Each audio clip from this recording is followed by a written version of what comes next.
Welcome back, everyone. My name is Katrina Chase, and you are here today with Better Day Podcast. I have Leslie Bravo with me. Hello, everyone. I'm happy to be here, and I'm happy that Katrina is hosting this episode today. And I also have a very good friend of mine, Ori. Hey, how you doing? Good afternoon. Hi, Ori. Thank you for being here today. No problem. So, last week we talked a lot of it, about generational trauma. Mm-hmm. And we talked about ACEs. And this week we've decided to bring Ori on, talk a little bit about the generational trauma and how that impacts our culture and our different races, and really to get a different perspective on recovery. Mm-hmm. And, you know, you're African American, I'm Caucasian. We're very, very different. Yeah. So what does generational trauma mean to you when I say that phrase? You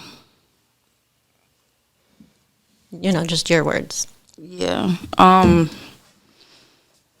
didn't even understand generational trauma until I basically got a little bit, I would guess, in treatment.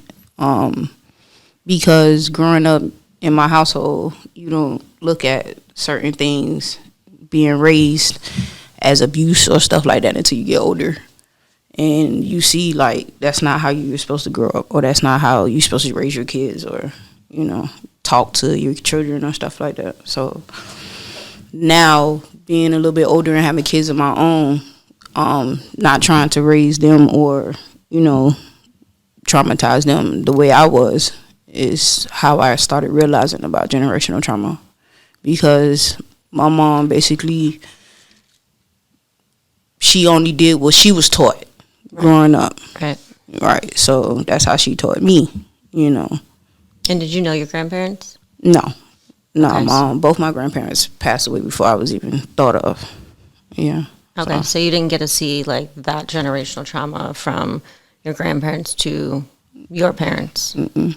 But it's interesting that, you know and can see the trauma from your parents. Yeah. That you're now passing on and trying to stop. Yeah. If I'm not, correct me if I'm wrong. No, it's true. I have a 14-year-old son, and when it comes to him and my girls, I'm very aggressive towards him. I'm a little bit more, how would they say, I'm trying to, like, raise a man or whatever like that. Mm-hmm. So I'm a little bit more harder on him, you know, to the point where sometimes I'm, like, more aggressive. I'm a little bit more hands-on, like whooping, beatings and stuff like that, versus my girls.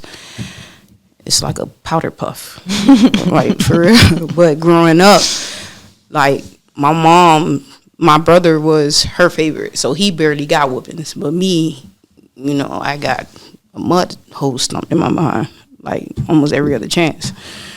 And me growing up, I'm thinking, okay, I'm getting a beating because I'm bad. Right. But just, you know, sometimes adults at that time, that's all they knew was to chastise you for anything and everything, because that's their way of laying down respect, or, you know, laying down the law. Right.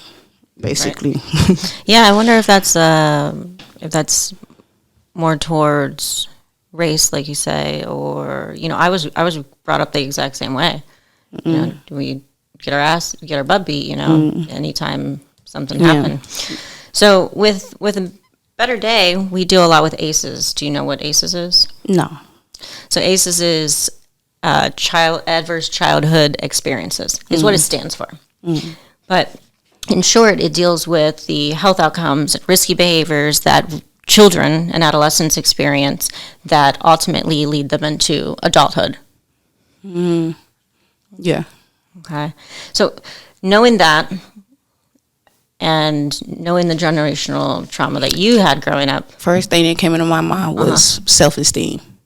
Because in the household, especially if you have a mom that's always saying, oh, you're not going to be shit, or you're not going to amount to anything, or I remember one time my mom told me, it was like, the only thing you're going to be good for is laying on your back. You know, so if you grow up listening to that, then when you get older, you think that's all you're going to be worth, is men using your body and shit like that. So Right. I always say we only know what we're taught. Mm-hmm. And if that's what she taught you, how are you supposed to know any different? Mm-hmm. Do you think there's any correlation between that and the way you raise your son differently than your platypus? Yeah, because even now, when he do certain things, I'm like, oh, your daddy don't do that. Or your daddy wasn't like that, and it's crazy because his daddy probably was just like that. So, so it's crazy. And then I be like, certain times when he's saying something or he's slacking in school, I'm like, bro, you're not gonna go nowhere in life if you don't tighten up. So that's what I see. And I'm always like, oh, you can't be my child. That's also crazy. Because I know he's my child, but it's just the certain things that he do that I'm thinking I'm instilling a right way in him, or I'm teaching him how to be more self-sufficient as a man. Right. And he's only 14 years old. So he's still a kid. Right, exactly. But this is what I was taught. I was taught, like, listen, you have to, first of all, you got to do what you got to do to get where you need to be. You got to either work or get a man, get married, all that extra crazy crap that they teach you as a child. And since you touched base on that, how do you feel about that being part of generational trauma? I mean, because we are taught, you're a child, you go to school, you go to college, you get married, you have kids, you die.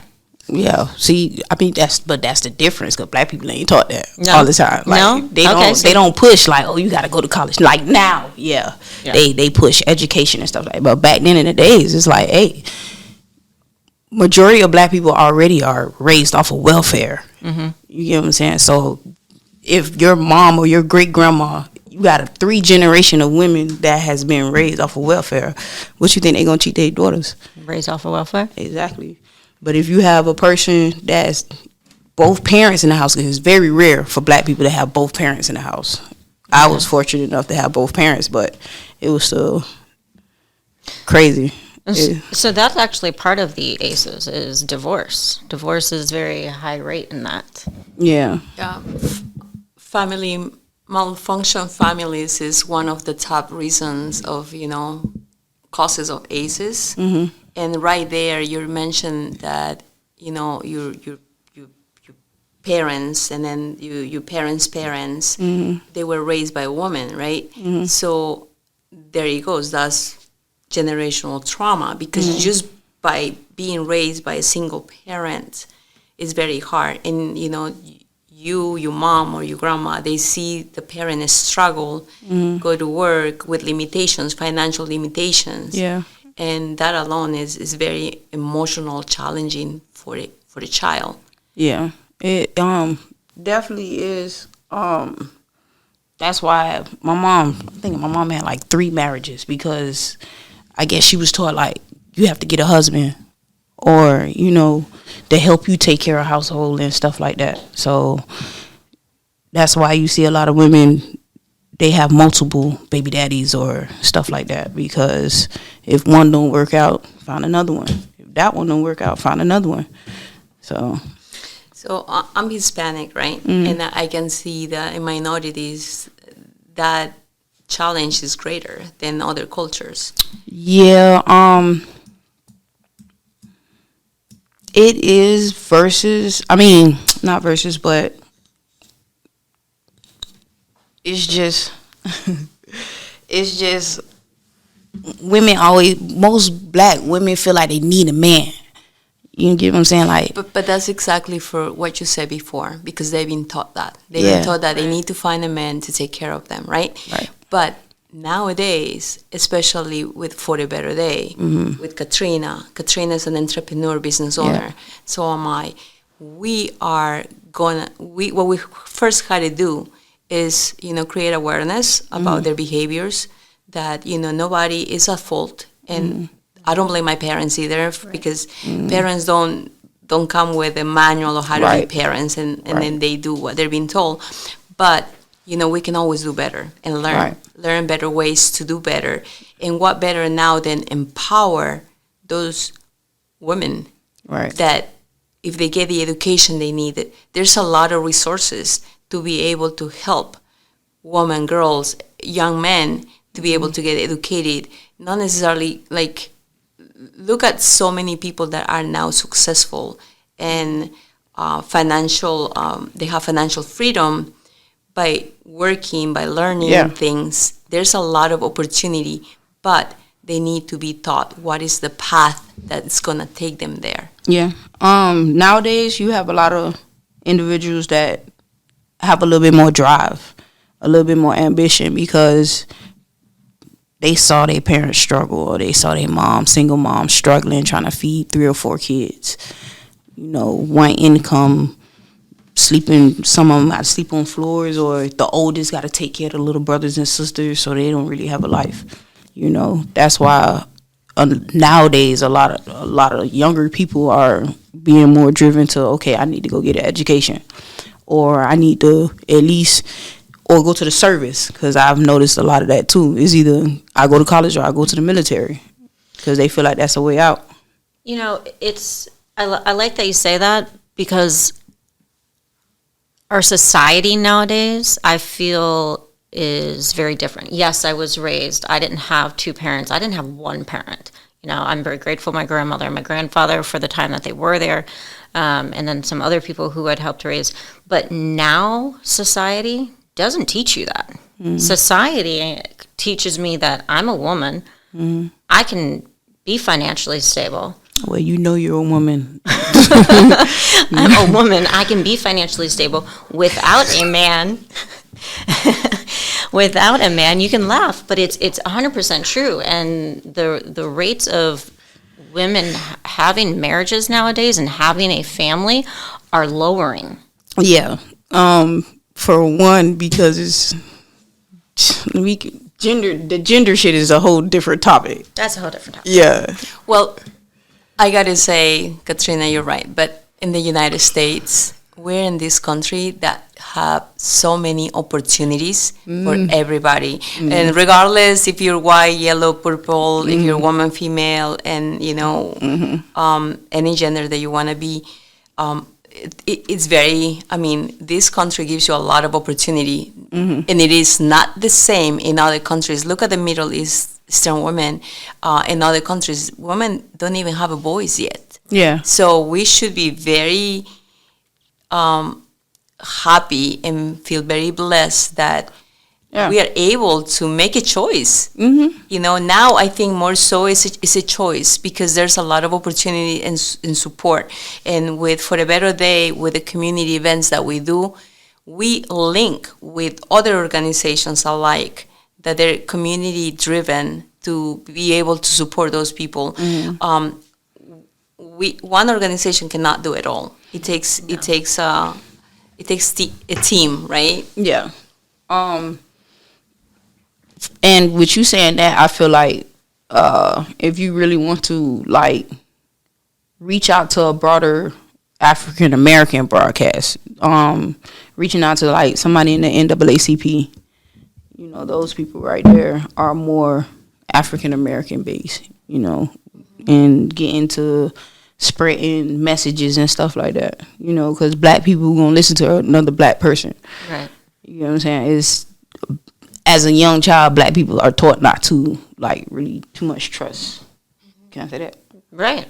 Okay. And that's your experience. Yeah. Yeah, because you grow up, like, you grow up feeling like, you know, white people are the enemy. So it's hard unless you don't have an open mind, or you haven't met a person, a Caucasian person or whatever, to, like, change your mindset. You're still, and that's what you're going to teach your kids, like, especially, like, for police. Let me take that as an example. Growing up, we are taught not to trust the police at all. Right. Until you run into an officer that's, you know, genuine and nice, and it changes your mindset, changes your perspective. Like, all police are not the same. Right. So, what was I going with that? Well, I'm I'm glad that you actually brought that up, because there was a couple of things I want to touch base on that, you know, just to get a different perspective, because, you know, yes, we have generational trauma within our homes, within our family, within our community. But how do things like the what did you call it, the Willie Lynch theory. Yeah, the Willie Lynch theory, and taking it even farther back to civil rights and slavery. How does that affect you as a woman in society and in recovery now with your children? Or does it? Yes. Because it's a 50-50, because men nowadays are more demasculine, or however you say that word. You get what I'm saying? Like, nowadays, instead of the man supposed to be in the head of household, it's the woman. Right. You know? Like we were just talking about. Yeah. So, it's for me, I'm like more stronger, because that's what I was taught. I was raised by a strong woman. Right. You get what I'm saying? I was raised by a woman that worked 2 jobs, and even though she was married, she still worked 2 jobs, and still came home and cooked and cleaned and still whooped our ass every now and again. Right. I mean, you know what I'm saying? And I also saw that, my daddy worked. Don't get me wrong, he worked. But he also did what he wanted to do, and as a functioning addict, he, did drugs, went to work, came home, they fought, they argued. So I thought that, like, as growing up, okay, I don't need a man, because I ain't trying to go through all that. Right. You know what I'm saying? And that's eventually is what's going on now. Like, I would rather be on my own, and instead of like having somebody and going through all the problems, because I can't do it. It's mentally draining. You get what I'm saying? And I'm more big on like trying to protect my energy, and on top of not trying to show my daughters like, hey, you got to settle for this. Right. Or if this man is taking care of you, you got to settle for mental abuse or stuff like that. Like, no, absolutely not. As soon as you get disrespected, you walk away. Right. Without catching a charge. For real. Because I didn't caught a couple of them too. For real. I'm just saying. Yeah, no, I hear you. From my experience. Yeah, and I hear you. And that's where domestic violence come in at. Right, and again, that is the number one. That's the number one topic in ACEs. Yeah. With family. Yeah. Since we were talking about that, have you heard of? I believe I'm pronouncing it correctly. NIDA, NIDA is the abbreviation. It's the National Institute on Drug Abuse. Their statistics show that a few things. That nationally, 61% of Black non-Hispanic children and 51% of Hispanic children in ACEs alone have at least one ACEs, whether it's domestic violence, divorce, abuse, substance abuse, addiction, incarcerated. Yeah, which I've been all of the above. Wow, so unfortunately, actually, those are the first 10 ACEs. And when you're talking about ACEs, and we mentioned this before, the more vulnerable age group is from 0 to 18 years of age, right? But ACEs can also happen beyond 18 years of age. And this is what they say in the household. Exactly. Right. And then people, most likely, you being here with us, going through what you went through, it's, kudos to you.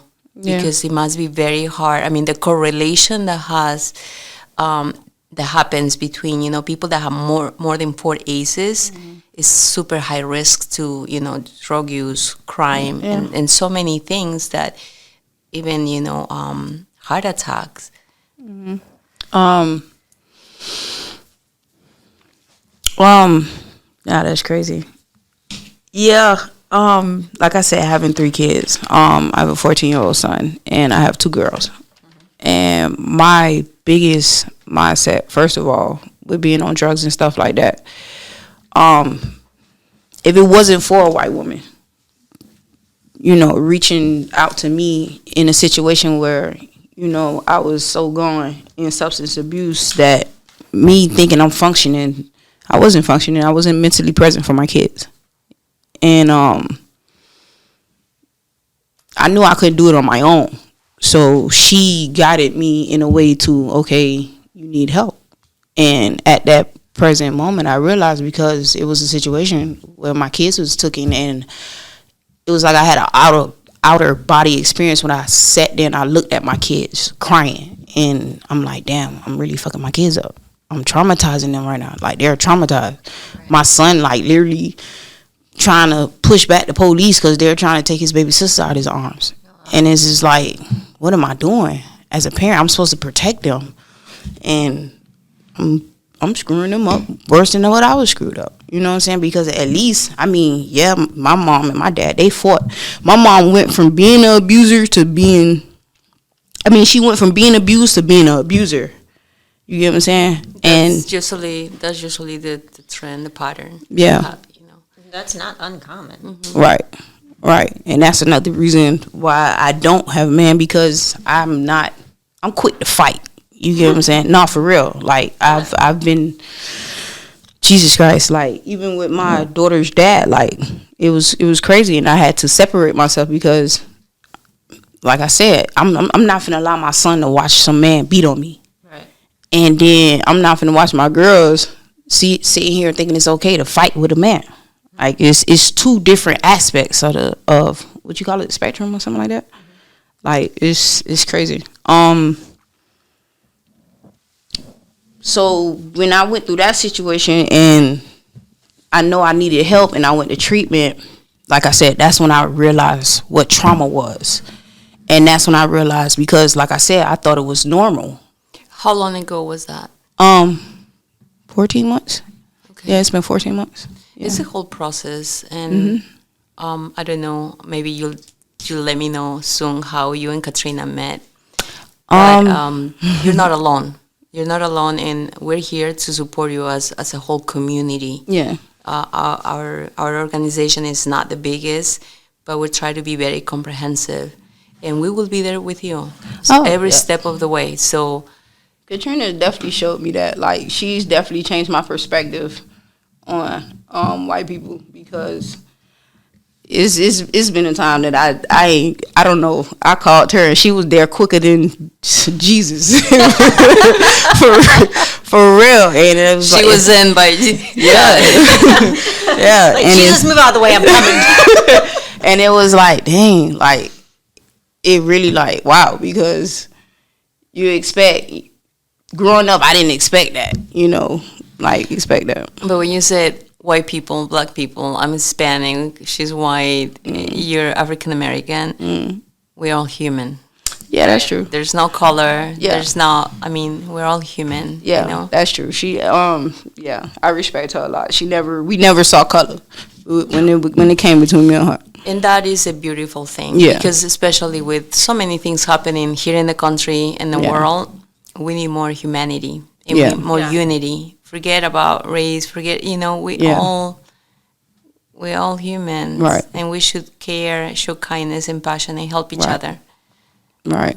But, you're amazing. You're amazing because you went through so much. And not only that, you are aware that you want to change. Yes. You are aware that you don't want your kids to go through what you went through. Right. And you don't want to become the abuser.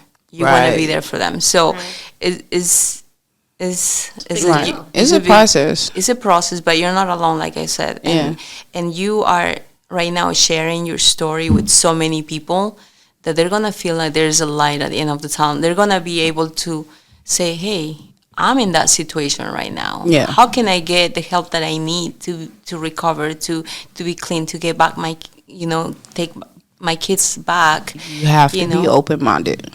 You have to take yourself out of the normal and get uncomfortable with being in a comfortable position that you think you're in, that is normal, because it's not. Because that was what was my problem. I was comfortable with my life and my lifestyle and the way I was living life, and I thought the way I was raising my children at that time were the right way, because that's how I was raised. That's all I knew, until I got more open-minded. And everything is so normalized that... Right. You get what I'm saying? Like, especially for black people. Are you receiving therapy right now? Are you? Yeah. Okay, I'm just making sure because those are the things that, even though sometimes we don't like that, but we need to learn to allocate time Yeah. for our wellness Yeah. is very, very important because this is part of the recovery journey. Yeah. And not only that, it's like sometimes we just need to talk with somebody, not necessarily to receive the therapy. Sometimes you can also tell your therapy. That's another hard one. Because a lot of Black people are taught not to talk, not to express. And it's funny, I like that you bring that up because when I was brought up, Mm-hmm. we were, it was the, don't speak unless spoken to, Right. don't move, Right. just sit there and look pretty, Right. those type of things. But Don't tell my business. Don't What tell goes my- on in my house stays in my house. Mhm. Right. And one of the things was therapy. If you needed to go to therapy, you had a problem and you were a problem. See that, but we didn't, growing up, have therapy. You have a belt. Right. And Well, we had Yeah. that too, but I'm saying that You have the chanclas. That didn't happen at my house, thanks God, but I know it happens. right. But nowadays, and I'm a big advocate of that. Obviously, everyone needs therapy. Everyone needs someone to talk to. Yeah. Not just the support that we get around us, but the professional support Yeah. that we need. And don't wait. I mean, people wait until It's too late. Too they late. need the help. Right. It's prevention. Or you're in a rubber room. And then things can happen. I mean, we lose people we love. Mm-hmm. That's bereavement. That's also an ACEs. We have experiences sometimes. People get let go from a job that can become very detrimental to their health, to their mental health, and you need to talk about it. Yeah. So it's very important that you have a very strong social, emotional group, a community that can help you, but then you need the But I professional had to separate support. myself from my kind. That's the only way I got to where I'm at right now. I had to separate myself. But see, you're doing that, and then if we can do the same thing that we're doing with you, with other people, just planting like a small seed, right? And then just water it here and there. It's all about trust too, because people that there have been abused, they learn not to trust anybody. Right. And that's why they don't share their experiences. They don't share their emotions because Right. they're sharing that makes them more vulnerable. Right. And they don't want to get hurt anymore. Of course. So when you're transparent, when you show that people can trust you, and then they see that you're genuine, people will Gravitate to you. open up to you little by little. It will take time, but it's worth the effort. Yeah. Right? Yeah, it's I worth agree. the effort. I agree. One of the things Miss Katrina always tell me is it's okay to cry, because that's not an emotion that I was raised with. Like, you have to be tough. You got to suck it up and deal with what's in front of you or whatever you're going through. So emotions wasn't one of the keys in my household. It was just tough skin. No matter what you're going through, you can be getting a whooping and you still better not cry. Right. Like, it's crazy. So Right. I agree. Well, that's one of the things that I personally really love about our Believe event that we do every year. A Better Day has the Believe event that, we host this huge event that kind of brings awareness to, mental health in the community and recovery. We don't see color. We don't see the mental health struggles that you're going through. And that is on August, It's going to be on October 19th October 19th. in Pompano at the Semple McDowell Preservation Home, which is also a nonprofit organization, and they support other organizations alike to help the community need. Right. Well, Ori, I thank you so much for being here with me today. No problem. Thank you. And Leslie, thank you for letting me take over. No, thank you so much because that gives me a little bit of a break. And then you're doing amazing. Oh, thank So you. I'm super happy. Thank you for bringing our special guest. And, Yeah. and like I said, don't ever doubt you're not alone. We're here to support you. When you feel down, there's one phone call away. Oh, I know. I call her all the time. She leaves it on me. Come on. Kudos to Katrina. Keep it up. I appreciate it. Thank you, everyone. And we'll see you next time on Better Day Podcast.